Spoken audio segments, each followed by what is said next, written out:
गुरु स्तोत्र।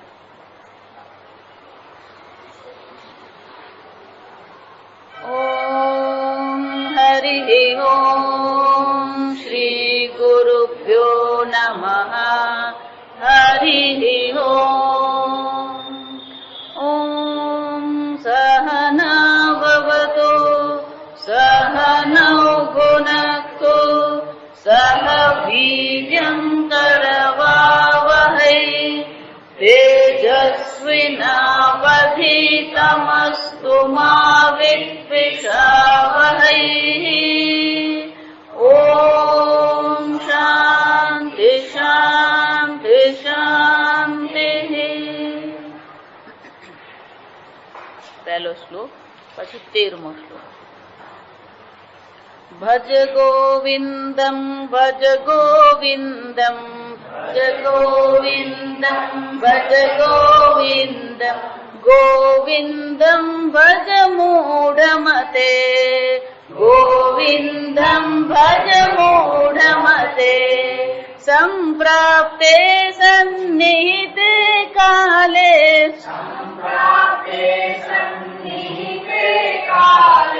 नहीं नहीं रक्षति दुष्कृं करणे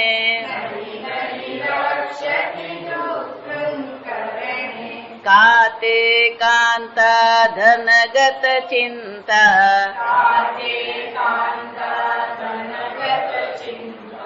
वातुल किं तव नेस्ति नियंता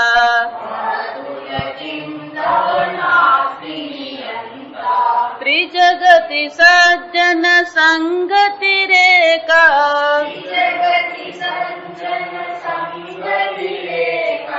भवति भवार्णवतरणे नौका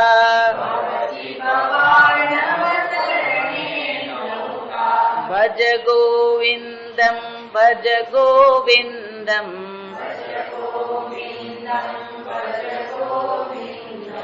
गोविंदम भज मूढ़मते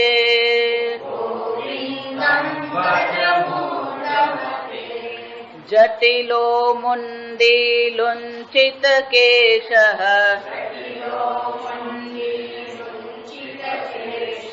काषायाम्बर बहुकृत वेषः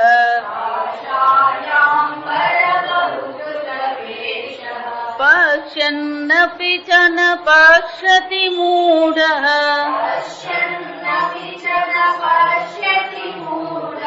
युदर निमित्तं बहुकृत वेषः भज गोविंदम भज गोविंदम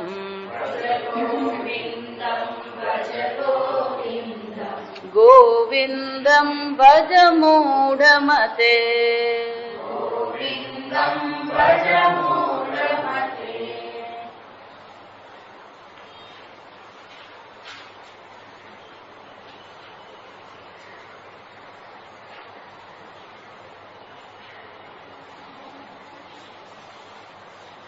भज गोविंदम भज गोविंदम गोविंदम भज मूढ़मते। ગઈકાલે જોયું એમ આ જગતને કોઈ પણ પ્રકારે આવું જ છે અને આ જગત છે એવી કોઈ ખાતરી આપણે કરી શકીએ એમ નથી। દિન્યામન્યવ સાયંપાદ આ કાળ શું કરી રહ્યો છે? પરિવર્તનશીલ છે અને કાળમાં ક્યારે કયા પ્રકારનું પરિવર્તન આવે એની કોઈ ખાતરી નથી આપણને। અને એટલે મને શંકરાચાર્યજી કહે છે કે એ મૂઢમતી તું જો તો ખરો આ કાળ શું કરી રહ્યો છે? કાલો જગત ભક્ષક। આ સંપૂર્ણ જગતને ભક્ષણ કરનાર કોણ છે? કાળ છે।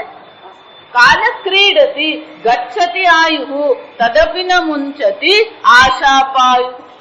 અને છતાં પણ આપણી આશા જતી નથી। હું એક દિવસ આ જગતમાં સુખી થઈશ, આ જગત મને સુખી કરશે, એ આપણી આશા જે છે। જો વિચારો આપણને હજી પણ એવું કંઈક લાગે છે આ જગતમાં ક્યાંક હજી પણ સુખ દેખાતું હોય। શંકરાચાર્યજી શું કરવા માંગે છે કે અહીંયા હજી પણ આપણને ક્યાંક સુખ દેખાતું હોય તો શંકરાચાર્યજી પ્રશ્ન ઉઠાવી રહ્યા છે કે આ તારી જે સુખની આશા છે જગત પ્રત્યેની, એ આશા તું છોડી દે. આ જગત પરિવર્તનશીલ છે, અનિત્ય છે, અને જો અનિત્ય હોય, સ્વયં અનિત્ય છે. જો વિચારી જો, જગત સ્વયં જડ છે, અનિત્ય છે. જો એ સ્વયં જડ અને અનિત્ય છે તો એ તમને સુખી કરી શકે જ કેવી રીતે? કોઈ પ્રશ્ન છે જ નહીં. એ ક્યારેય તમને સુખી કરી શકે જ નહીં. એટલે ભગવાન ગીતામાં પણ કે છે, યેહી સંસ્પર્શજા ભોગાઃ દુઃખ યોનયઃ એવ. આ દુઃખની યોનિ જ છે. ભગવાન વારંવાર જન્મ મૃત્યુ જરા વ્યાધિ દુઃખ દોષ અનુદર્શન. આ જગતમાં જો મોટા મોટો દોષ હોય તો કયો છે? આ દુઃખ રૂપી દોષ રહેલો છે. પણ શંકરાચાર્ય શું કહે છે? છતાં પણ જન્મો જન્મથી આ વિષય પ્રત્યે, જગત પ્રત્યે જે આપણી આસક્તિ છે, એમાં સુખ જોવાની આપણને જે આદત પડી ગઈ છે, અને એટલા માટે શંકરાચાર્યજી કટાક્ષ કરતા શું કહે છે? તદપી ન મુંચતી આશા પાય. અને છતાંય આટલા અનુભવ પછી પણ આપણે હજી પણ એ આશા છોડી શકતા નથી. આમ શંકરાચાર્યજી કટાક્ષ દ્વારા આપણને સમજાવે છે કે આ આશા આપણે જગતમાંથી સુખની આશા, આ જગત વ્યવસ્થિત થઈ જ જશે, બધું બરાબર જ હોય, હું કહું ને એમ જ બધું થાય, કોઈનું કહેલું થતું જ નથી. જો કૃષ્ણ ભગવાનનું કહેલું થયું નથી, આ સમજવા. ભગવાન કે હું મનુષ્ય સ્વરૂપ ધારણ કરું તો મારું કશું કયું થયું નહીં. કોનું કયું થઈ શકે? ભગવાને અર્જુનને ખખડાવવો પડ્યો. આ વિચારી જોજો. આવો મોટો ભક્ત છે અર્જુન. ભગવાન સ્વયં કે છે ભક્તો સીમે સખા, તું મારો ભક્ત છે, તું મારો સખા છે. એ અર્જુનને ભગવાને ખખડાવવો પડ્યો.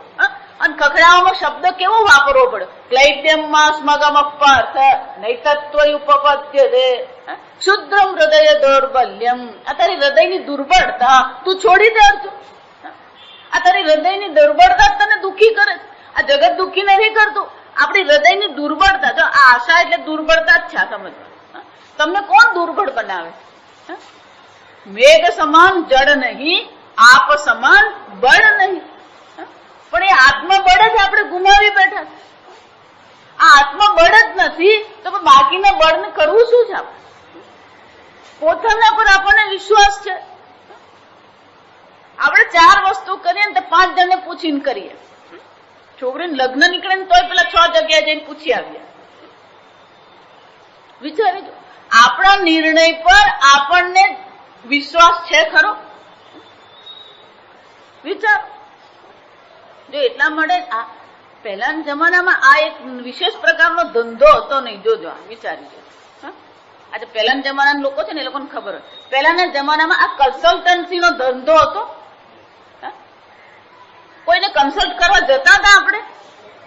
હવે બધી વાતમાં જ કન્સલ્ટન્સી. જો વિચારી જોજો, ઘર બાંધવું તોય પેલો કન્સલ્ટન્ટ, ધંધો કરવાનો તોય કન્સલ્ટન્ટ, છોકરાને એડમિશન કરવાનું કન્સલ્ટન્ટ પાસે જવાનું. જો વિચારી જો, બધામાં જ કન્સલ્ટન્સી. વિચાર, જાતે કઈ આપણે કરવાનું જ નહીં, જાતે વિચારવાનું જ નહીં. છોકરાનું ક્યાં એડમિશન મેળવવાનું એ કોણ નક્કી કરી આપે? પેલો બીજો નક્કી કરી આપે. આપણો છોકરો, જો વિચારી જો, છોકરો આપણો બીજો નક્કી કરે શું કરવાનું. વિચાર, કોઈ વિચાર કરવા જ તૈયાર નથી, કોઈ બુદ્ધિ લગાડવા તૈયાર જ નથી.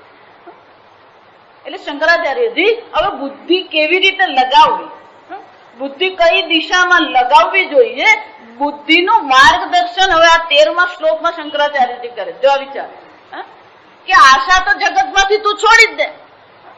તો પણ હું આશા છોડી દઉં તો હું નિરાશ થઈ જાઉં, હતાશ થઈ જાઉં?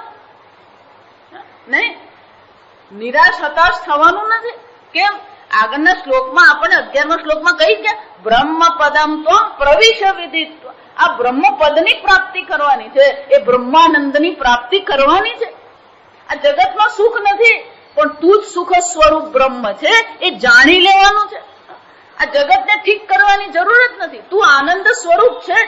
જગત વ્યવસ્થિત હોય કે અવ્યવસ્થિત હોય, જો વિચારી જો. એટલે ભગવાન ગીતામાં બહુ સરસ કહે, ધારો કે પણ ક્રોધ આવે, જો વિચાર, પણ ક્રોધનું અધિષ્ઠાન આત્મા તો નિર્વિશેષ છે. ક્રોધથી આત્મા ક્રોધિત થયો, રાગ થયો તો આત્મા આસક્ત થયો. આત્મા તો કેવો છે? નિર્વિશેષ બ્રહ્મ છે.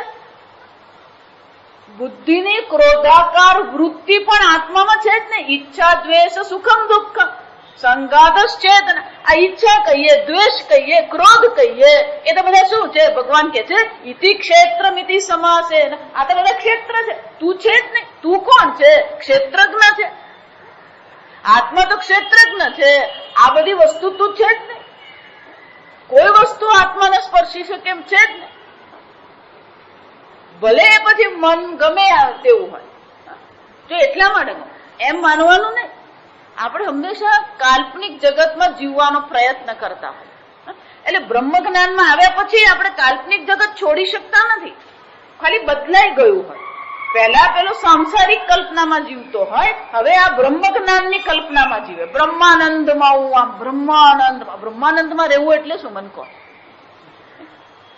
આખો દિવસ હા હા કરતો હસતો હોય, હાસ્યયોગ કરે. પેલો બાગમાં જઈને હાસ્યયોગ કરે ને, જો વિચારી દો. બ્રહ્માનંદ એટલે શું? એમ નહીં માનવાનું બ્રહ્માનંદ એટલે આમ કાયમ સુખી જ રહેતા, એમ નહીં. મનનો સ્વભાવ છે. ભગવાન શું કીધું? ઈચ્છા, દ્વેષ, સુખમ, દુઃખમ. સુખ અને દુઃખ તો મનમાં આવવાના જ છે. ઈચ્છા અને દ્વેષ મનમાં આવવાના જ છે. મનમાં સુખનો ભાવ હશે, દુઃખનો ભાવ હશે. પણ જેણે આ બ્રહ્મ પદની પ્રાપ્તિ કરી લીધી છે એને શું હશે? મન દુઃખી છે, હું દુઃખી નથી. જો આ સમજ. મન ક્રોધાકાર છે, હું ક્રોધાકાર નથી. જો આ સમીકરણ જ છે આપણું. ઘડો માટી છે, માટી ઘડો નથી. આ સીધું સમીકરણ. મન દુઃખી છે, હું દુઃખી નથી. પણ અત્યારે મુશ્કેલી ક્યાં છે? અન્ય દેહાદી સંગાતમાં અહમ બુદ્ધિ કરીને બેઠા છે. એટલે મન દુઃખી થઈ ગયું એટલે કોણ દુઃખી થઈ ગયો? હું દુઃખી થઈ ગયો.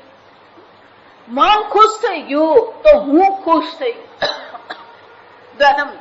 મનની વિશેષ અવસ્થાને બ્રહ્મ જ્ઞાન કહેવામાં આવતું નથી. મનની અવસ્થા ગમે તે હોય. ન દ્વેષ્ટિ સંપ્રવૃત્તાની નિવૃત્તાની ન કાંક્ષતી પ્રકાશમ પ્રવૃત્તિ મોહમેવ ચ પાંડવ. જો વિચારી દો. ભગવાન શું કહે છે? પ્રકાશમ એટલે કે સત્વ ગુણ હોય, પ્રવૃત્તિમાં એટલે રજો ગુણ હોય, મોહ એટલે કે તમો ગુણ હોય. કોઈ પણ ગુણ હોય એની પ્રવૃત્તિનો દ્વેષ નથી કરતો એ. સંપ્રવૃત્તાની ન દ્વેષ્ટિ. આ ત્રણ ગુણમાંથી કોઈ પણ ગુણની પ્રવૃત્તિ થઈ તો એનો દ્વેષ કરતો નથી. નિવૃત્તાની ન કાંક્ષતી. જો મહત્વનું આ છે, નિવૃત્તાની. ત્રણ ગુણની પ્રવૃત્તિને પણ એ દ્વેષ નહીં કરે. ત્રણ ગુણમાં નિવૃત્તિ થઈ ગઈ તો પણ શું છે? ન કાંક્ષતી. આ તમો ગુણ હું છોડી દઉં, પણ તમો ગુણ તારો છે જ નહીં. છોડવાનું ક્યાં છે? તમો ગુણ ત્રિગુણાત્મિકા જે માયા છે, એ ત્રિગુણાત્મિકા માયામાંથી તો અવ્યક્ત બુદ્ધિ, અહંકાર બધું બન્યું. આપણે તત્વબોધમાં જોઈ ગયા. પણ આત્મા બન્યો. આત્મા તો કેવો છે? અનાદિત્વ, નિર્ગુણત્વ. આત્મામાં કોઈ ગુણ છે જ નહીં. તો પછી ગુણ જ્યાં આત્મામાં છે જ નહીં, તો એની પ્રવૃત્તિનો દ્વેષ કરવો કે એની નિવૃત્તિની ઈચ્છા કરવી એ પણ શું છે? મૂર્ખતા છે. મનની વિશેષ અવસ્થા. મન તામસિક હોય કે તમો ગુણમાં હોય, શું ફરક પડે? જો આ સમજો. એટલે પેલા યોગીઓ હોય ને, એ બધા શું છે? ના, મનને સત્વ પ્રધાન બનાવવાનું. મનને શું બનાવવાનું? સત્વ પ્રધાન. કોનું મન 24 કલાક સત્વ પ્રધાન રે? મન કોણ? સત્વ પ્રધાન જો 24 કલાક રહે ને તો પહેલી મુશ્કેલી કઈ ઉભી થાય? કઈ ઉભી થાય? રાત્રે એને ઊંઘ આવે જ નહીં. કારણ કે પ્રમાદ, મોહ, નિદ્રા. પ્રમાદ, આલસ્ય ને નિદ્રા એ તમો ગુણ છે ને. રાત્રે ઊંઘની તો જરૂર છે. ભગવાન સ્વયં કહી ગયા યુક્ત સ્વપ્ન અવબોધશ્ચ. યુક્ત એટલે પ્રમાણસરનું ઊંઘવું પણ જરૂરી છે, પ્રમાણસરનું જાગવું પણ જરૂરી છે. પણ જો ફક્ત સત્વ ગુણની પ્રધાનતા હોય તો પેલો ઊંઘી શકે? જો વિચારી તો તમો ગુણ પણ ઉપયોગી જ છે. શરીરને, મનને, બુદ્ધિને આરામ આપવા માટે તમો ગુણ ઉપયોગી છે. જો સમજો. જ્ઞાની ઊંઘે ખરો એ તો રાત્રિ સમાધિમાં જ, નિદ્રા સમાધિ સ્થિતિ. એને માટે નિદ્રા પણ શું છે? સમાધિ. સારી રીતે ઊંઘતો હોય. આપણે ગોળી ખાવી પડે, એને ગોળી ખાવી નહીં પડે. સમજ વિચાર.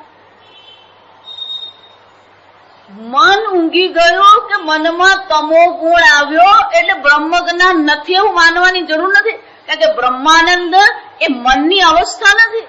જો અર્જુનને પણ એમ જ હતું કે આ મનની કોઈક વિશેષ અવસ્થા છે. એટલે પેલા 14મા અધ્યાયમાં પણ એને એ જ પાછું પૂછ્યું કે આ 3 ગુણથી પર કેવી રીતે બનવાનું? 3 ગુણથી પર બનવાનું છે. જો વિચાર કે છે જ આત્મા ગુણાતીત છે કે ગુણાતીત બનાવવાનો છે? 13મા અધ્યાયમાં જ ભગવાન કહી ગયા નિર્ગુણત્વ.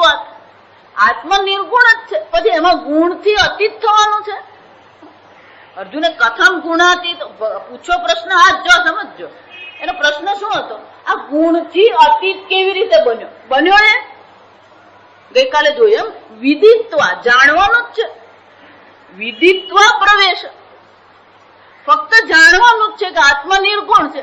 પછી જે પણ ગુણ દેખાઈ રહ્યા છે એ તો ઉપાધિની અવસ્થા છે. ઉપાધિની અવસ્થા સત્વ હોય, રજો હોય કે તમો ગુણ હોય, કોઈ ફરક નહીં પડે. જો આ સમજો બરાબર.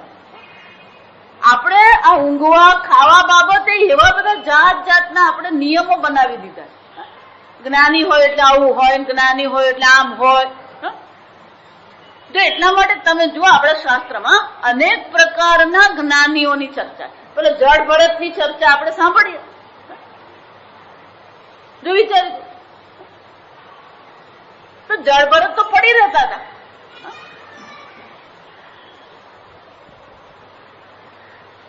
કુંભમેળામાં જઈ આવીને તો ત્યાં પેલો બ્રહ્મચારી, એનો આગ્રહ એવો, જો સાંભળતો, એ બ્રહ્મચારી એવું માને, ખરેખર બહુ સારો બ્રહ્મચારી અને બિલકુલ ત્યાગી છે, એક જ વસ્ત્ર પહેરે. પણ એના મગજમાં એવું, આમ મગજમાં એને નક્કી કર્યું જ્ઞાની હોય ને એટલે એને શરીરની પણ પડેલી હોય જ નહીં. શરીરની પડી હોય કે ન પડી હોય એને જ્ઞાન સાથે શું લાગે વળગે? જો વિચાર. પછી એને દ્રષ્ટાંત આપ્યો. સાંભળજો. અને દ્રષ્ટાંત શું આપ્યો? તો કે કીડો પણ એમ કે આવીને એના શરીરને કોતરતો હોય ને તો એ કોતરવા દે કે. જા વિચાર. જા વિચાર. કીડો શરીરને કોતરે કે ન કોતરે એને બ્રહ્મ જ્ઞાન સાથે શું સંબંધ છે? અને ભગવાને ક્યાંય એવું કીધું નથી કે આ શરીરની રક્ષા નહીં કરવાની. ભગવાને એવું નથી કીધું. ફક્ત શરીર હું છું, અહમ બુદ્ધિનો ત્યાગ છે ત્યાં. એટલે 4થા અધ્યાયમાં શું કે છે? શારીરમ કેવલમ કર્મ કુર્વન્ના આપનોતિ કિલ્બિષમ. શારીરમ કર્મ, ત્યાં શંકરાચાર્યજી બહુ લંબાણથી આ શારીરમ કર્મ જે કીધું ને એનું લંબાણથી ભાષ્ય લખે છે. અને ત્યાં નિચોડ એમનો આપે છે કે છે આ શરીરને સાચવવા પૂરતા કર્મ. શારીરમ કર્મ એટલે શું છે? શરીરને નિર્વાહ કરવાના કર્મ કરવા છતાં પણ એનો અર્થ શું થયો? આ વાક્ય શું બતાવે? જ્ઞાની પણ પોતાના શરીરનો નિર્વાહ કરી જ રહ્યો છે. આ સમજો. મારે પછી એની સાથે તર્ક કરવો પડે, એને સમજાવવું પડ્યું કે એને પેલો એનો કોતરે અને એને કોતરવા દે એનો અર્થ એવો નથી કે જ્ઞાની થઈ ગયો. એ તો કોઈની સહન શક્તિ. એ તો પેલો કર્ણય કરતો હતો. પરશુરામ પાસે ભણવા ગયો ત્યારે કર્ણએ પણ શું કર્યું હતું? હે, કથા તો ખબર છે કે નથી ખબર? અહીંયા પુરાણ મારે ચાલુ નથી કરવાનું. જો સમજ.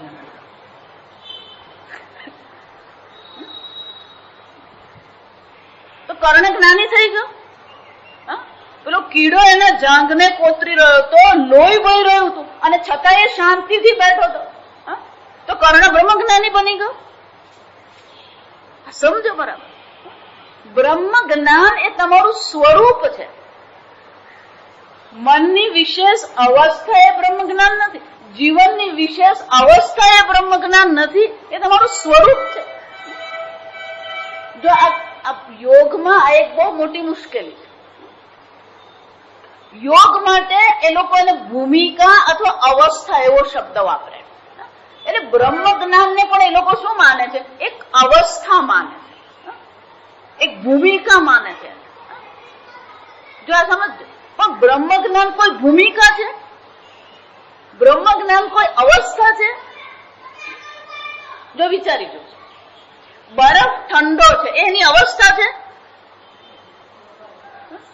અગ્નિ ઉષ્ણ છે એની અવસ્થા છે? એ તો એનું સ્વરૂપ છે. એમ બ્રહ્માનંદ એ તમારું સ્વરૂપ છે. બ્રહ્મ પદમ વિદિત, આ બ્રહ્મ પદ તમે છો, બ્રહ્માનંદ સ્વરૂપ છો, એ જાણી લેવાનું છે. પણ કે જાણીએ કેમ? અમે અમારી બુદ્ધિનો પ્રવાહ, અમારી મનનો પ્રવાહ તો કઈ બાજુ જઈ રહ્યો છે? બુદ્ધિનો પ્રવાહ તો સંસાર બાજુ જઈ રહ્યો છે. તો એ બુદ્ધિનો પ્રવાહ, વિચારનો પ્રવાહ જે સંસાર તરફ જઈ રહ્યો છે, ત્યાંથી વાળીને આપણે શું કરવાનું? એ બ્રહ્મ વિચાર તરફ લઈ જવાનું છે. અને બ્રહ્મ વિચાર તરફ લઈ જવા માટે શંકરાચાર્યજી આ 13મા શ્લોકમાં આપણને દર્શાવે. જો બહુ સુંદર છે. કાતે કાંતા, જો વિચારો, અત્યારે પત્ની કોણ છે? કોને તું પત્ની કહે છે? પંચદશીમાં વિદ્યારણ્યજી બહુ સરસ કહે છે. એમનો પ્રશ્ન બહુ મજાનો છે કે કોઈ પણ વ્યક્તિને આંખથી પત્ની દેખાય ખરી? આંખથી પત્ની દેખાય?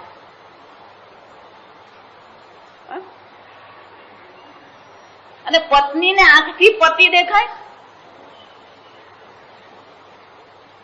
વિચારી અમારી અર્ધાંગીની શું કહેવાય? આંખથી દેખાય? આંખ તમને સ્ત્રી અને પુરુષ બતાવે. આંખ તમને શું બતાવે? સ્ત્રી. એ તમારી કલ્પના. જો સાંભળજો કેમ કે પેલો સામેથી આવતો ને તે સ્ત્રી આવે કે પુરુષ આવે એ નહીં ખબર પડે, કે કપડા હરખા થઈ ગયા.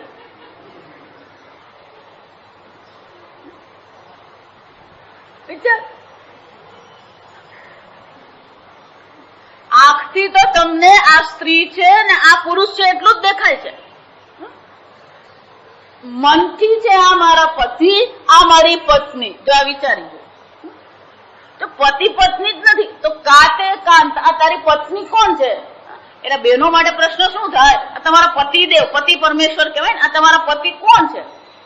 કાતે કાંતા. જો વિચારજો, કાતે કાંત, આ તારો કાંતા પતિ કોણ છે?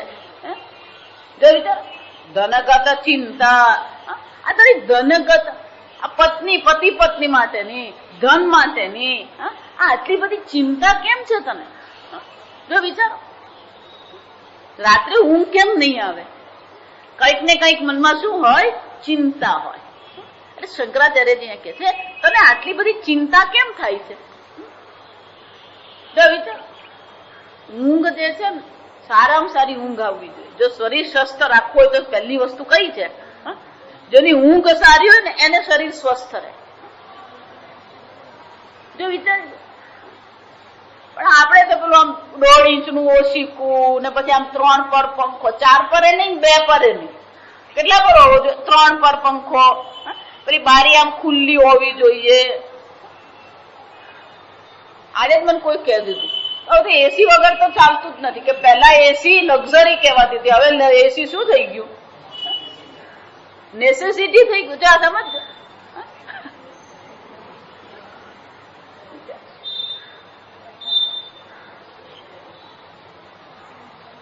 આપણી જાતને આપણે શું કરી રહ્યા છીએ?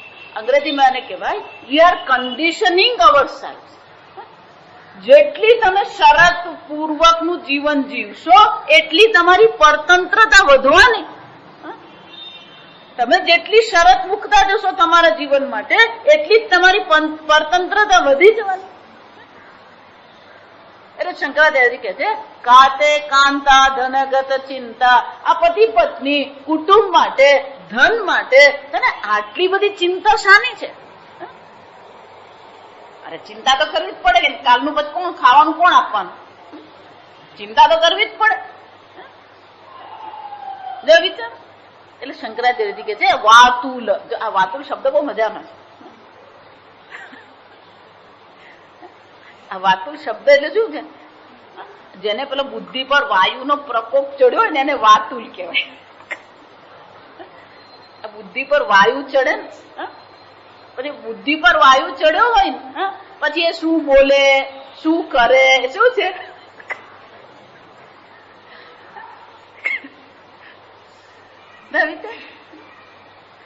આગળ પેલો મૂઢમતી કીધું, બુદ્ધિ તો છે પણ મોહિત થઈ ગઈ છે. હવે અહીંયા તો શું કહી દીધું? વાતુલ. તારી બુદ્ધિ પર આટલો બધો વાયુનો પ્રકોપ કેમ છે? વાતુલ. વિચારી લે. કિમ તવ નાસ્તિ નિયંતા. આ તારો નિયંતા, આ જગત ચલાવનાર કોઈ છે જ નહીં, તું જ છે. એટલે નસીબે શું કહી ગયા? હું કરું એ જ અજ્ઞાનતા, શકટનો ભર જેમ શ્વાનતા. બધું જ આપણામાં છે. ગરમીના દિવસોમાં પેલું એક કૂતરું એક ગામથી બીજે ગામ જતું હોય અને પેલું બળદગાડું જતું હોય એટલે કૂતરાને વિચાર આવે ચલો બળદગાડી નીચે આપણે ચાલીએ તો શું થાય? ઠંડક કરે. એટલે કૂતરાએ બળદગાડીની નીચે ચાલવું હોય તો શું કરવું પડે? જે બળદગાડીની ગતિ હોય એ ગતિએ જ એને ચાલવું પડે. થોડીક વાર એ ગતિએ ચાલવા માંડે એટલે થોડી વાર થાય એટલે કૂતરાને શું મનમાં આવે? આ હું ચાલું છું ને એટલે જ બળદગાડું ચાલે છે. આપણી હાલત આવી જ છે. એટલે જ નરસિંહ મહેતાએ એટલા માટે જ આપણને આ કહેવું પડે. શકટનો ભાર જેમ શ્વાનતા. પેલા કૂતરાને શું લાગે? હું દોડું છું ને, હું ચાલું છું એટલે જ આ બળદગાડું ચાલી રહ્યું છે. ખરેખર બળદગાડીના તાલમાં એ ચાલી રહ્યો છે પણ એ શું માને છે? બળદગાડું તો બળદ ચલવી રહ્યા છે. જો આ સમજો. પણ કૂતરાને શું લાગે છે? હું આ ચલવું. એમ આપણે શું માનીએ છીએ? મારા વગર આ થોડું ચાલે, હું નહીં હોઉં તો કોણ?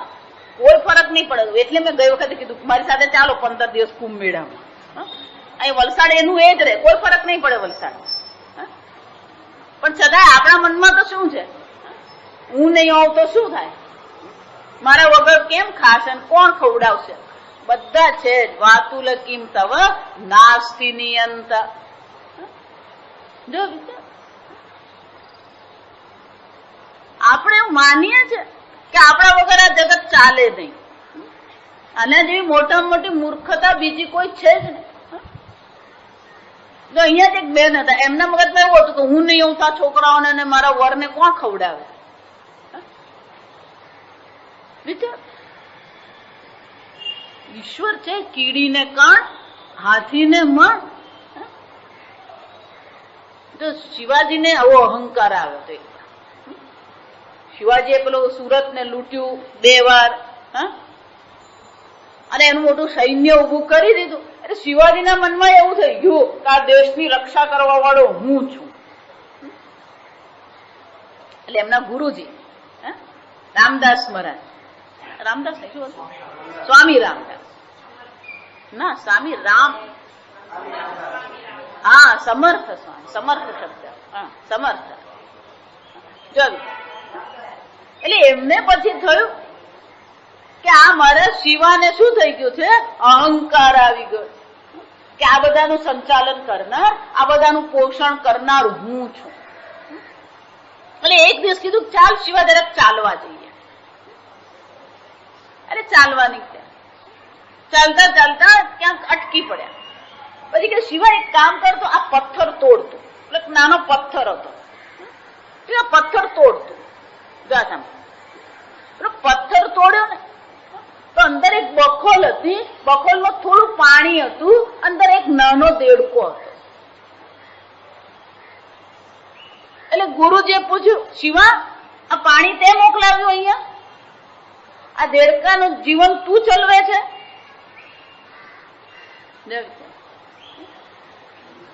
શિવાજી સમજી ગયા કે ગુરુજી શું છે, શું કહેવા માંગે. આજકાલના તો સમજાય નહીં. તેજીને ટકોરો.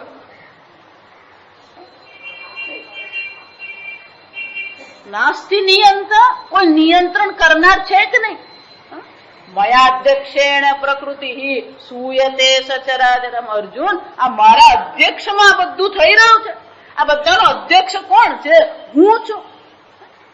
બધાનું આ નિયંત્રણ માયાનું જ નહીં, આ સંપૂર્ણ જગતનું પણ નિયંત્રણ કરનાર હું છું. અર્જુન, તું આટલી બધી ચિંતા શું કરે? જો એટલા માટે 11મા અધ્યાયમાં ભગવાને દર્શાવી દીધું, અર્જુન તું એવું માને છે કે આ ભીષ્મ પિતામહને તું મારીશ, તું એમ માને છે આ દ્રોણાચાર્યને હું મારીશ, પણ ખરેખર અર્જુન શું છે? ખરેખર મારવા વાળો કોણ છે? તું છે જ નહીં. હું કાળ સ્વરૂપે આ બધાને શું કરી રહ્યો? મારી જ રહ્યો છું. તું એવું માને છે. નિમિત્ત માત્ર ભવ શબ્દ સાથે આપણે તો શું બનવાનું છે? નિમિત્ત જ બનવાનું છે. ક્યાંય અહંકાર કરવાનો જ નથી. અર્જુન, તું એવું માને છે કે આ બધાને હું મારી રહ્યો છું અને આ બધાને હું મારીશ તો સ્વજનમ હિ હતમ કત્વા સુખીનઃ શ્યામ માધવ. હે માધવ, આ બધા સ્વજનોને મારીને હું સુખી કેમ થઈશ? અર્જુન, તું એમને મારતો જ નથી. જો આ વિચારી, મારવા વાળો તો કોણ છે? જીવાડવા વાળો એ જ છે અને મારવા વાળો એ જ છે.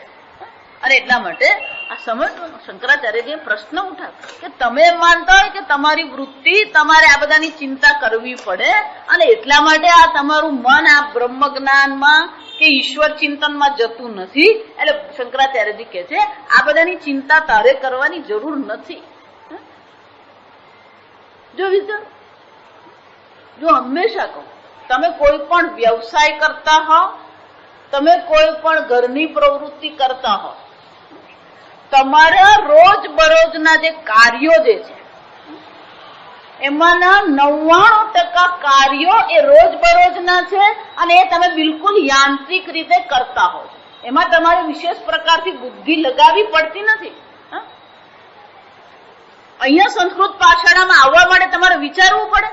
હવે હું ડાબી બાજુ વળું, હવે હું જમણી બાજુ વળું, પછી આમ 10 પગલા ચાલીશ, પછી આમ જવાબ, એવું વિચારવું પડે તમારે. સ્કૂટર ચલાવવા વાળો છે એ પણ શું થાય છે? સમજો, તમારા જીવનની દૈનિક કાર્યની જે પદ્ધતિ છે એમાં 90 થી 95% બધા કામ કેવા? હું તો 99% જ કહું. 99% કાર્યો કેવા? યાંત્રિક છે. એમાં તમારે વિશેષ પ્રકારની બુદ્ધિ લગાવવાની હોતી નથી. એ આપોઆપ થતું જ હોય છે. આપણું મન એ પ્રકારે તૈયાર થઈ જ ગયું હોય છે.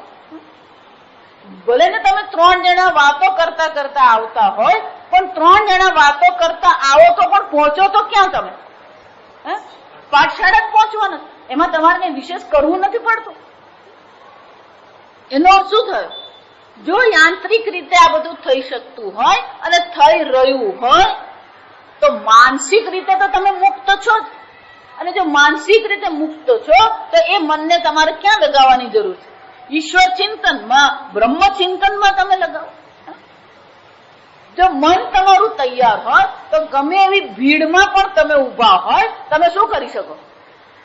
ચિંતન કરી શકો. પણ આપણને પેલા ભીડમાં કોણ છે ને કેમ છે ને આજે પેલો કેમ નહીં આવે, આજ બધા આપણી બુદ્ધિ જ આમાં વપરાતી હોય.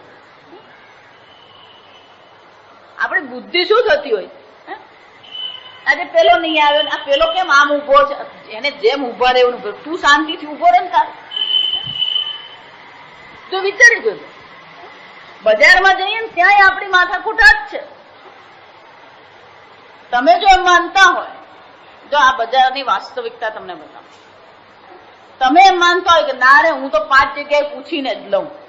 તમે 5 જગ્યાએ પૂછો કે 10 જગ્યાએ પૂછો, કોઈ ફરક નહીં. 2-5 રૂપિયાનો ફરક પડતો હશે, પણ એ 2-5 રૂપિયા તો તમે આમે રિક્ષામાં બગાડેલા જ હોય. અને તમે તેના પર વિશ્વાસ મૂકીને એમ માનતા હોય કે ના ના એ તો બહુ સસ્તા ઘઉં આપે, એ સસ્તા ઘઉં આપતો હોય ને તો એનું ઘરે નહીં ચાલે. આ સમજ, એનું ઘર નહીં ચાલે, એને બંગલો બનાવી દીધો હોય. તમને સસ્તા આપીને એને બંગલો બનાવ્યો, એનો અર્થ શું થયો? એ સસ્તું આપ્યું. આ દુકાન વાળા સાથે આપણે જે કચકચ કરીએ ને બધી કચકચ જ છે. આ સમજ, આપણે આદત પડી ગઈ છે. હવે શાક વાળાને થાય એવું જ થતું હોય. આપણે જો વિચારજો, આપણે આ બધામાં જ આપણે મનને શું કરીએ? વ્યસ્ત રાખીએ. અને એટલે શંકરાચાર્યજી કહે છે વાતુલ કિમ તવ નાસ્તિ નિયંતા તેનું નિયંત્રણ કરનાર કોઈ છે કે નથી? છે કોઈ?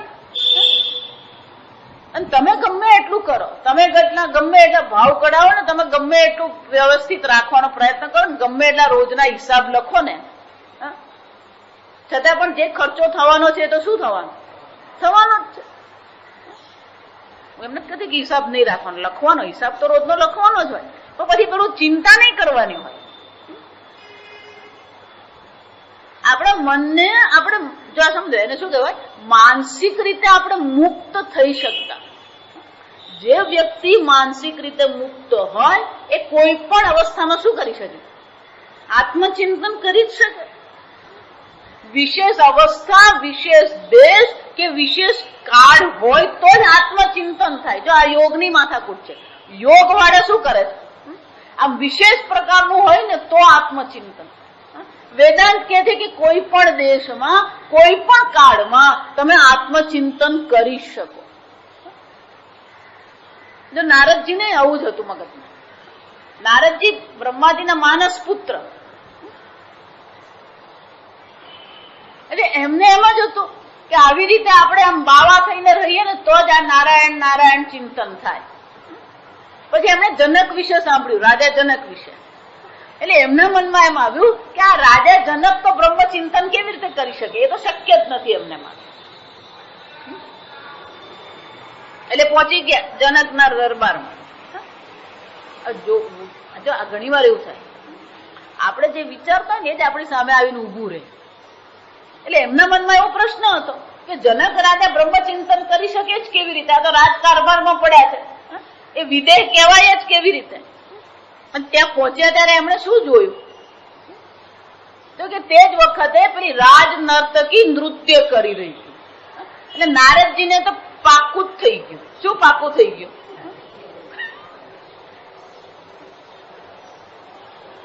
આ જનક રાજા, આ વિદેહ, જો વિચાર, આ વિદેહ જનક રાજા, આ રાજ નર્તકી, જો સમજો. એટલે એ જનક રાજાને મળવા ગયા ખરા, તો પેલા બારણામાં જ ઉભા રહી ગયા. કેમ? પેલું રાજ નર્તકી નૃત્ય કરતી હતી અને હું તો કોણ છું? હું તો દેવર્ષિ છું. આ દેવર્ષિ આ રાજ દરબારમાં દાખલ થવું કે નહીં થવું એ પ્રશ્ન થઈ ગયો એમના માટે. એટલે ઉભા રહી ગયા. જનક રાજાએ જોઈ લીધું કે નારદજી આવ્યા છે, એટલે એમના પાર્ષદને મોકલાવીને કીધું નારદજીને લઈ આવો. નારદજી બિચારા આમ ખચકાતા ગયા, કારણ કે એમને આ રાજ નર્તકીના નૃત્યમાં જવું કે નહીં જવું વિચાર. એ બધા સંકોચિત છે, સંન્યાસી છે, એટલે સંકોચ થઈ જવાનું સ્વાભાવિક છે. સંકોચ થવો સ્વાભાવિક છે, જો સમજો. એટલે જનકજી ઉભા થયા અને એમને સ્થાન આપ્યું, બેસાડ્યા. તોય પેલો સંકોચ જાય નહીં એમનો. જનક રાજા સમજી ગયા કે એમનો સંકોચ જતો નથી. એટલું જ નહીં, એમને સ્વયંમાં સંકોચ છે અને મારા પર એમને શું છે? શંકા થઈ રહી છે. જે વિચાર છે. જનક રાજાએ શું કર્યું? તેલ ભરેલો વાટકો મંગાવ્યો અને પછી નારદજીને કીધું, નારદજી એક કામ કરો, આ વાટકો લઈને આમ દરબારમાં આમ એક આંટો મારી આમ, પણ એક પણ તેલનું ટીપું શું છે? પડવું જોઈએ નહીં. નારદજી વાટકો હાથમાં લીધો અને આમ તેલ ઢોળાઈને એ રીતે શું કરવાનું? આ પેલું રાજ નર્તક એનું નૃત્ય તો ચાલુ જ હતું, ઢોલ ને વીણા ને બધું જ ચાલુ હતું. નૃત્ય હોય એટલે સંગીત હોવાનું, તો સંગીત નૃત્ય બધું જ ચાલુ હતું. આમ નારદજી આખું આમ ફરીને પછી પાછા આવ્યા ને એટલે મુકાવ્યો. પછી જનક રાજાએ પૂછ્યું, કેવું રહ્યું આ નર્તકીનું નૃત્ય આજે? આ કયું નૃત્યની વાત કરો? આ તેલ ઢોળાય નહીં ને એમાં જ મારું મગજ. આ તેલ ઢોળાય નહીં એ સાચવું, તમારા રાજ નર્તકીનું નૃત્ય જો.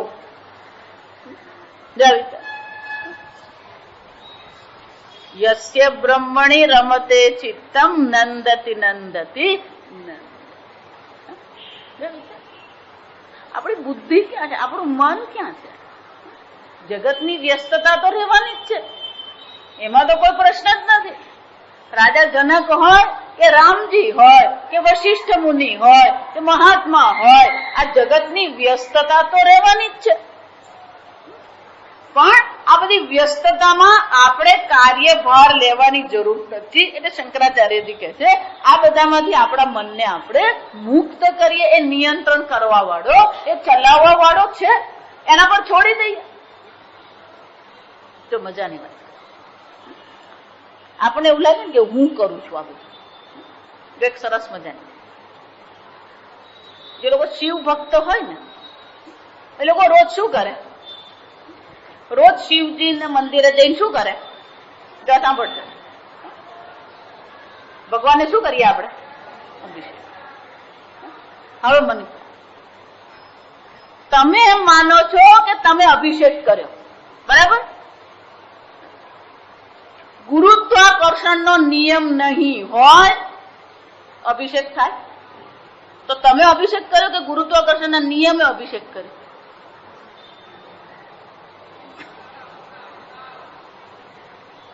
તમે અભિષેક કર્યો.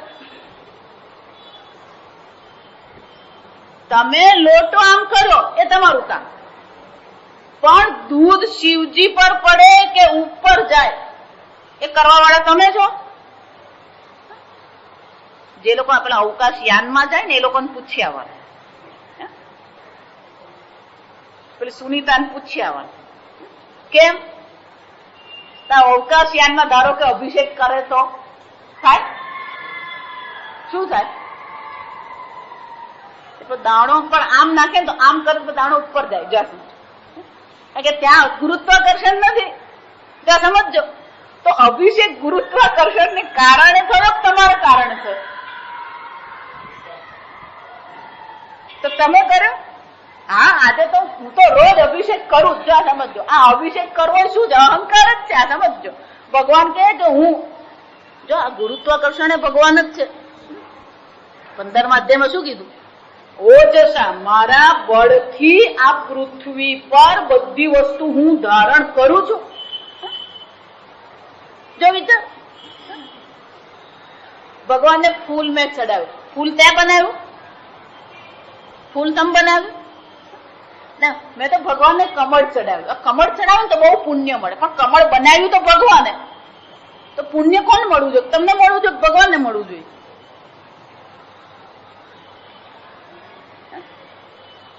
આ બધામાં આવી રીતે વિચાર કરી જોઈએ. ભોજન તમે કરો, કેરી તમે ખાધી, પચાવવાનું કામ તમે કર્યું. જો વિચાર સમજવા, દરેક સ્થાન પર પેલો નિયંતા છે. વાતુલકીમ તવ નાસ્તિ નિયંતા.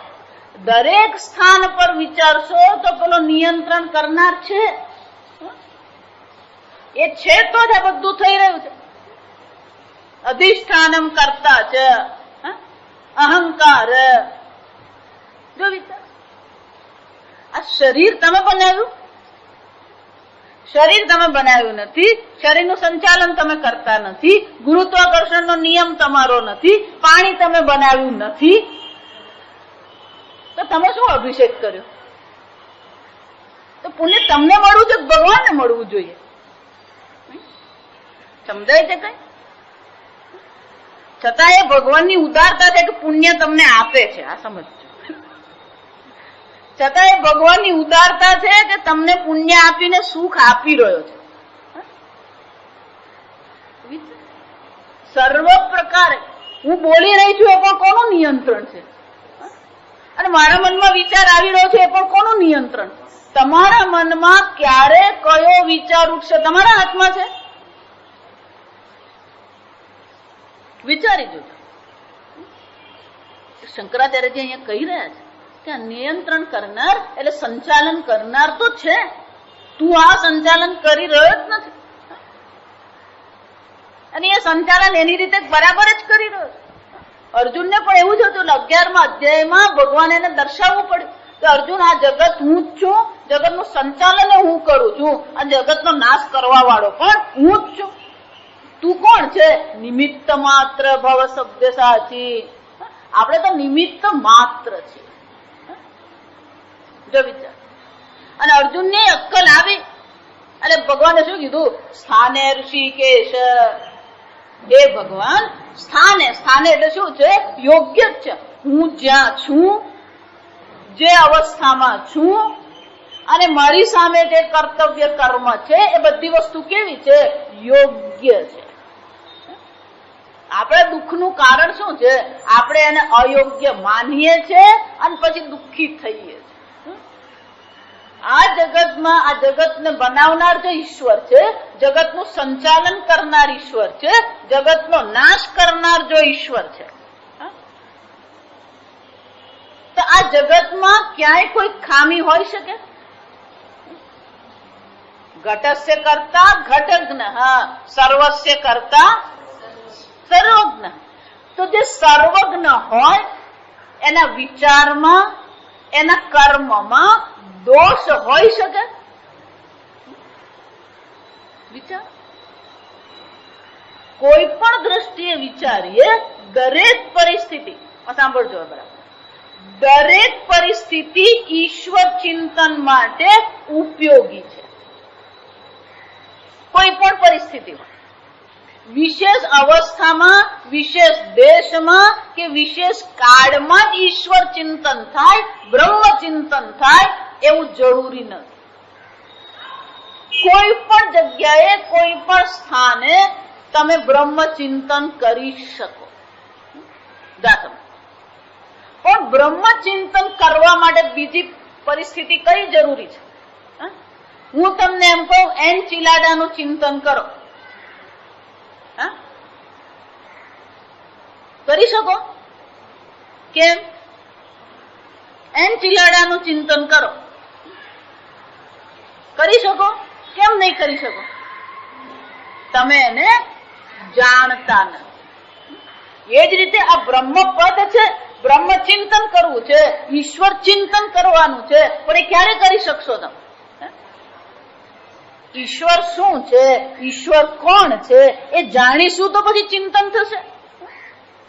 પણ એ જાણવા માટે શું કરીએ? એટલે હવે પછીની પંક્તિમાં શંકરાચાર્યજી કહે છે, ત્રિજગતી સજ્જન સંગતિ એક. આ ઈશ્વર ચિંતન, બ્રહ્મ ચિંતન કરવું હોય તો શું કરવું પડે? સજ્જન સંગતિ. આગળ જોઈ ગયા આપણે, સત્સંગત્વે નિસંગ. સત્સંગ કરીએ, સત્સંગમાં આપણે જાણીએ ઈશ્વર કોણ છે, ઈશ્વર શું કરી રહ્યો છે, આ બ્રહ્મનું સ્વરૂપ શું છે, આ સતત આ જ્ઞાન મેળવીએ. જો વિચારો, આમ સત્સંગ કરીશું તો આપણને આ જ્ઞાન થશે, અને આ જ્ઞાન હશે તો આપણે ચિંતન કરી શકીએ. પણ સત્સંગ જ નહીં કરીએ, ના રે એ બધું કોણ સાંભળવા જાય? એ બધું ચાલ્યા કરે. તું જવાને જા સમજજો. આ પતિ પત્ની નું એક રહસ્ય કહું. આ પતિ જેટલા પણ પુણ્ય કરે ને એ આપોઆપ પત્નીને 50% મળી જાય. પત્ની જેટલા પુણ્ય કરે ને એમાંનો 1% પતિને મળે નહીં. જો આ સમજો, આ ભગવાનનો નિયમ, મારો નિયમ નથી. એટલે તમે એમ માનતા કે તો મારી ઘરવાળી માળા કરી લે, મારી ઘરવાળી પૂજા કરી લે, એ એનું કરે, એ તમારું નહીં. આ સમજો, તમારી માળા તમારે કરવાની, તમારી પૂજા તમારે કરવાની, તમારો અભિષેક એ તમારે જ કરવાનો. કે એનામાંનું કઈ મળવાનું નથી તમને. વાલીઓ ડાકુ ની એવું જ હતું. જો સમજો, વાલીઓ ડાકુ ને એમ કે આ બધી ભાગીદારી. જો વિચાર, ના ના, પણ તમે તો કીધું 50%, એ 50% પુણ્યમાં છે, પાપમાં નથી. આ સમજ, પતિદેવ જે પુણ્ય કરે ને એમાં 50% પત્નીને મળે, પણ પતિદેવ પાપ કરે એમાં 50% પત્નીને નહીં મળે. તો આ ભગવાને પક્ષપાત કર્યો, એ પક્ષપાત બરાબર જ છે. આ સમજ, આ સમજ. ગીતામાં ભગવાને એટલે અર્જુનને એ જ કીધું, ઉદ્ધરેદ આત્મના આત્માનમ આત્માનમ અવસાદ. તારા આત્માનો ઉદ્ધાર તારે કરવાનો. પત્ની જાત્રા કરી આવે ને પત્ની માળા કરે ને પત્ની અનુષ્ઠાન કરે એટલે તમને કઈ મળવાનું નથી. તમારે તમારો શું કરવાનું છે? ઉદ્ધાર કરવાનો. ઉદ્ધરેદ આત્મનાત્માનમ નાત્માનમ અવસાદયે. વિચાર, પ્રયત્ન આપણે કરવો પડે. એટલા માટે સત્સંગ પુરુષાર્થ છે. આ સાંભળજો, સત્સંગ પુરુષાર્થ, પ્રારબ્ધ નથી. તમારે પુરુષાર્થ એનો શું થયો? તમારા પ્રયત્નથી, તમારા નિશ્ચયથી તમારે સત્સંગ કરવો પડે, અને એ સત્સંગ કરશો તો પછી તમને ચિંતન કરી શકશે. અને એટલા માટે શંકરાચાર્ય શું કે છે? ત્રિજગતી. જો આ સમજો, શંકરાચાર્ય જે અહીંયા ઘડી ત્રિજગતી એટલે 3 જગતમાં, 7મી વિભક્તિ, ત્રિજગતી. સજ્જન સંગતિ, આ સજ્જનની સંગતિ કરવી જોઈએ. પણ એ કોણ છે? એકા નૌકા. આ સજ્જનની સત એટલે કે સત્સંગ એક જ નાવ છે. એકા નૌકા એટલે કે એક જ નાવ છે. શાના માટે? ભવાર્ણવ તરણે. ભવાર્ણવ, અર્ણવ એટલે સાગર. આ ભવસાગરને તરણે, તરવા માટે, ભવસાગરને પાર કરવા માટે એક જ નૌકા છે. અને નૌકા કઈ છે? સજ્જન સંગતિ. જો ગીતામાં ભગવાન આજ કે છે, તદ્વિધિ પ્રણિપાતેન પરિપ્રશ્નેન સેવયા ઉપદેશંતિ તે જ્ઞાનમ. આ ઉપદેશ શ્રવણ કરવું જ પડશે અર્જુન. આપણે જો શ્રવણ નહીં કરીએ, આપણે આ સત્સંગ નહીં કરીએ તો કોણ ગુમાવવાનું છે? જો એટલા માટે હંમેશા સત્સંગમાં ન આવીને બાબુભાઈ કે અનિલભાઈ ને કઈ ગુમાવવાનું નથી, ને સંસ્કૃત પાઠશાળા ને કશું ગુમાવવાનું નથી. ગુમાવવાનું કોને છે? પોતાને જ છે. સમજ કેમ? એકા નૌકા ભવતી ભવાર્ણવ તરણે. આ ભવસાગર ને પાર કરવા માટે શંકરાચાર્યજી કે છે આ એક જ નૌકા છે, એક જ નાવ છે જે તમને આ પાર કરાવી શકે. જે ગીતામાં પણ એ જ છે, સર્વં જ્ઞાન પ્લવેનૈવ વૃજિનમ સંતરિષ્ય. આ જ્ઞાન રૂપી નૌકા છે. સત્સંગથી જ્ઞાન મળે. એ જ્ઞાન રૂપી નૌકાથી શું થઈ શકે? વૃજિનમ, આ સર્વ પ્રકારના પાપને તું પાર કરી જશે. અને એટલે શંકરાચાર્યજી કહે છે આ સજ્જનની સંગતિ, 3 લોકમાં સત્સંગ જ એક છે જે આપણને આ ભવસાગરમાંથી મોક્ષ આપી શકે, ભવસાગરને પાર કરાવી શકે. અને એટલા માટે ભજ ગોવિંદમ, ભજ ગોવિંદમ, ગોવિંદમ ભજ મૂઢમતે. એટલે આવું આપણે સાંભળ્યું કે સત્સંગ કરવો છે એટલે આપણા મનમાં શું આવે? બસ હવે તો આપણે સત્સંગ કરીએ ને આ બધું છોડી દઈએ. એટલે તત્કાળ આપણા જીવનમાં આપણને સાધુ જીવનનો વિચાર આવે. બસ બાવા બની જાય. આપણી ભાષામાં શું કહેવાય? બસ હવે બાવા બની છે, સત્સંગ કરીએ ને આ બધું છોડી દેવાય. શંકરાચાર્યજી કહે છે બાવા બની જવા માત્રથી પણ આ બ્રહ્મ જ્ઞાન થતું નથી. સાધુ જીવન અપનાવવી સારી વસ્તુ છે. સાધુ જીવન અપનાવીએ આપણે. સાધુ જીવન અપનાવવામાં કોઈ વિરોધ નથી. પણ તમે જો એમ માનતા હોય કે આ સંસાર છોડી દીધો અને સાધુ બની ગયો, સાધુ બનવા માત્રથી, વૈરાગ્ય કરવા માત્રથી તમને મોક્ષ મળી જશે એવું જો તમે વિચારતા હોય તો આ 14મા શ્લોકમાં શંકરાચાર્યજી આપણે બહુ સુંદર કહી રહ્યા છે કે આ જગતમાં તમે જુઓ તો અનેક વૈરાગી લોકો છે. અનેક પ્રકારથી વૈરાગ્ય કરીને આ સંસારિક જીવન એમણે છોડી દીધું છે. અને કેવા કેવા પ્રકારના સાધુઓ હોઈ શકે શંકરાચાર્યજી અહીંયા વર્ણન કરે છે. અમારા ઋષિકેશ આશ્રમમાં આવો ને ત્યાં ભંડારો થાય. એ ભંડારામાં તો જો ને બધી જાતના સાધુઓ આવે ત્યાં. એક પણ સાધુ જો આ કેટલાક મહાત્માએ ઊભું કરેલી વસ્તુ છે, બાકી સાધુ જીવનમાં અથવા તો સાધક જીવનમાં આ વસ્તુ નથી. કેટલાક મહાત્માએ ઊભું કરેલી વસ્તુ છે કે બધા એક જ સરખા કપડા પહેરે, બધા એક જ સરખા ડ્રેસ પહેરવા. એ તો પેલો બેન્ડ બાજા જેવું થઈ જાય. આ સમજજો.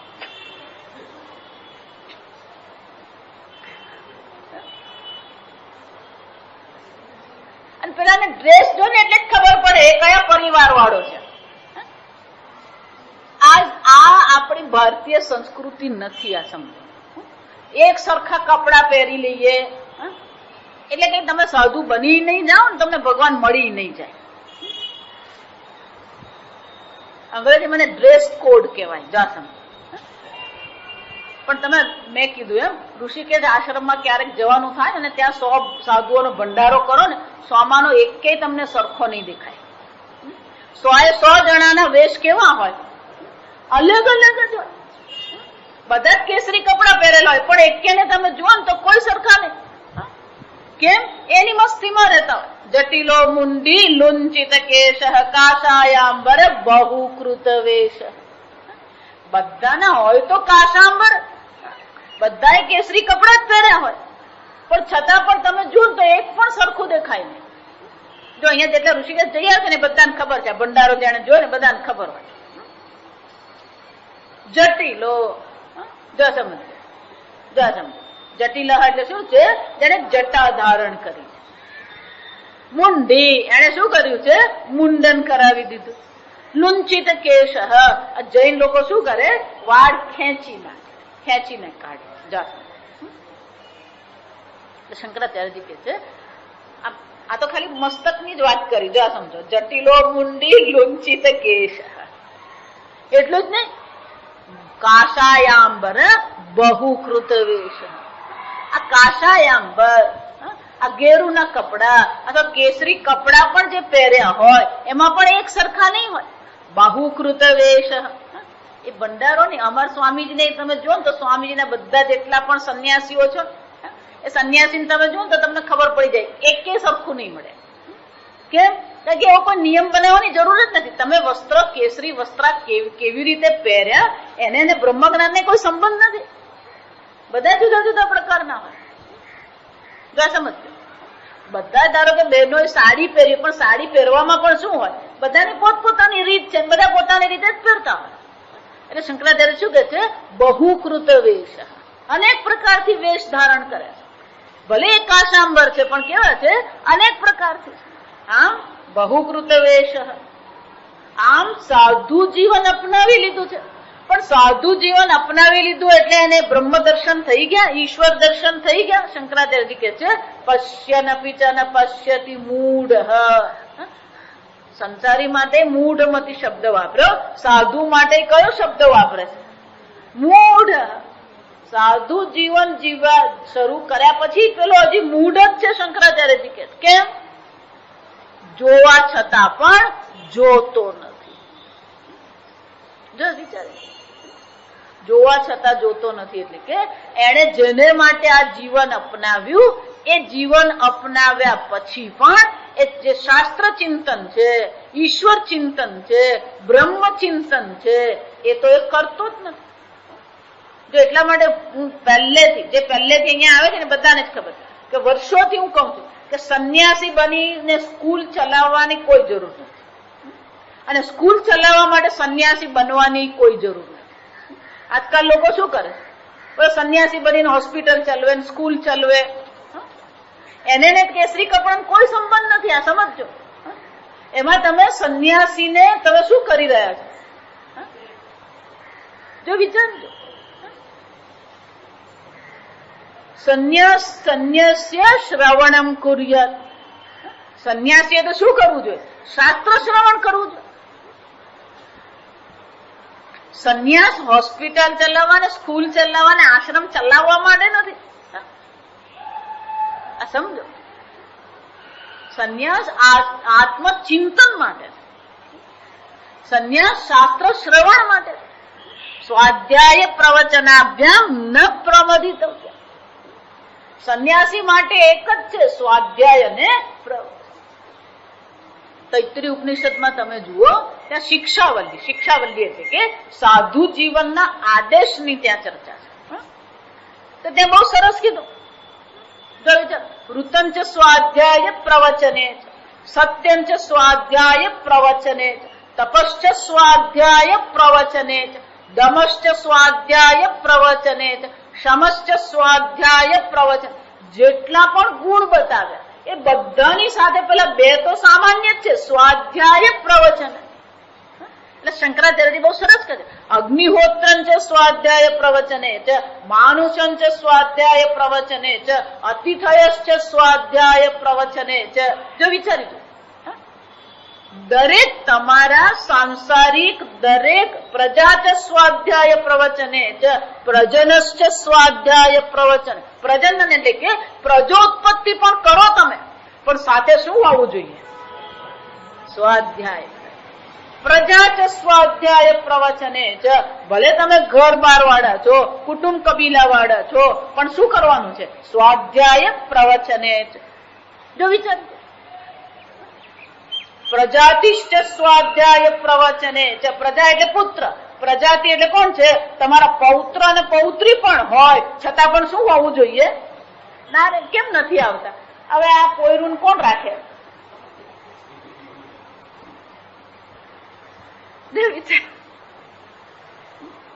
તો શ્રુતિ માતા શું કીધું? પ્રજાતિશ્ચ સ્વાધ્યાય પ્રવચને ચ.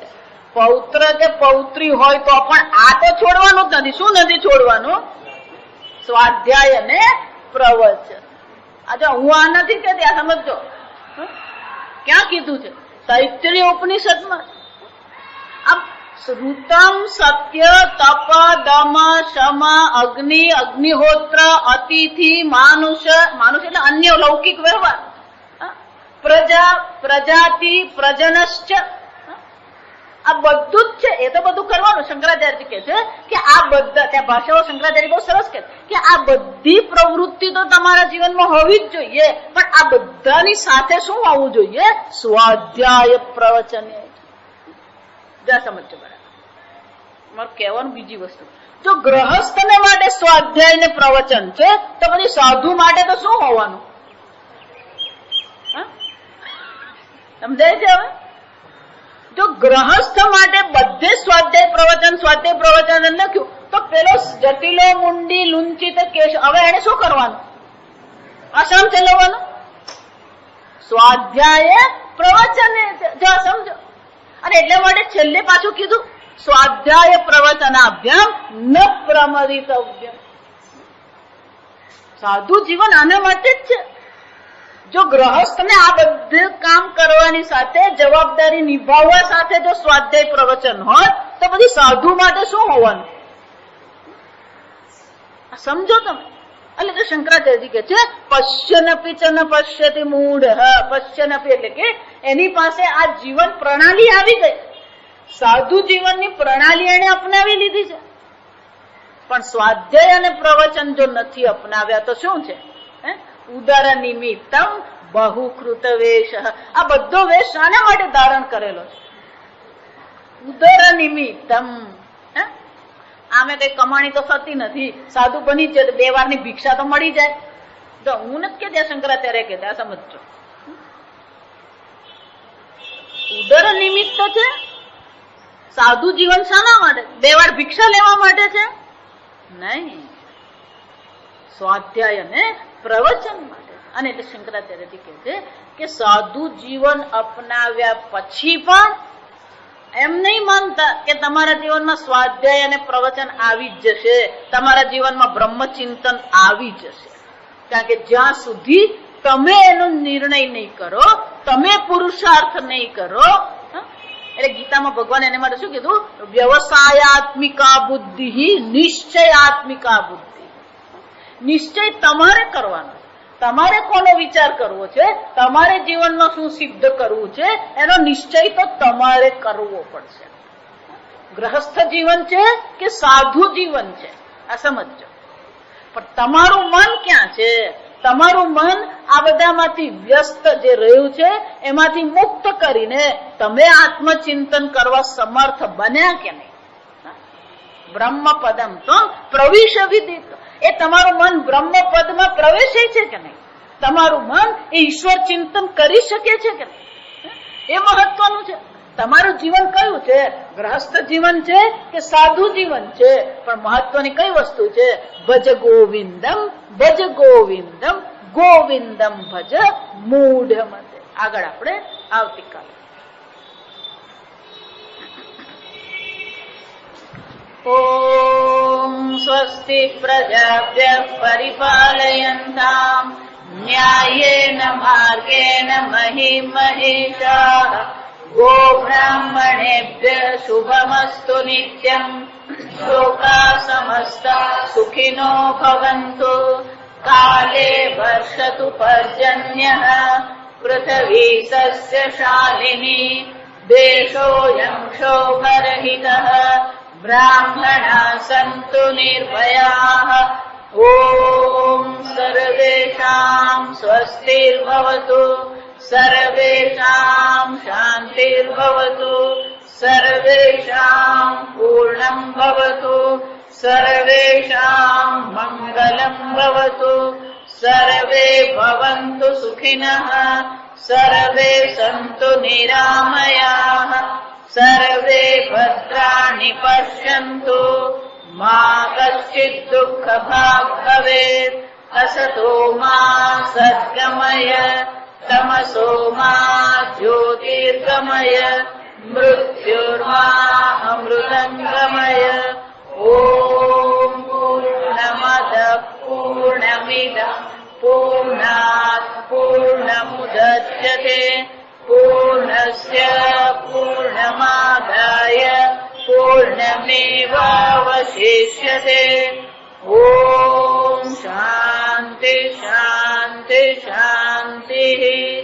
હરિ ઓમ. શ્રી ગુરુભ્યો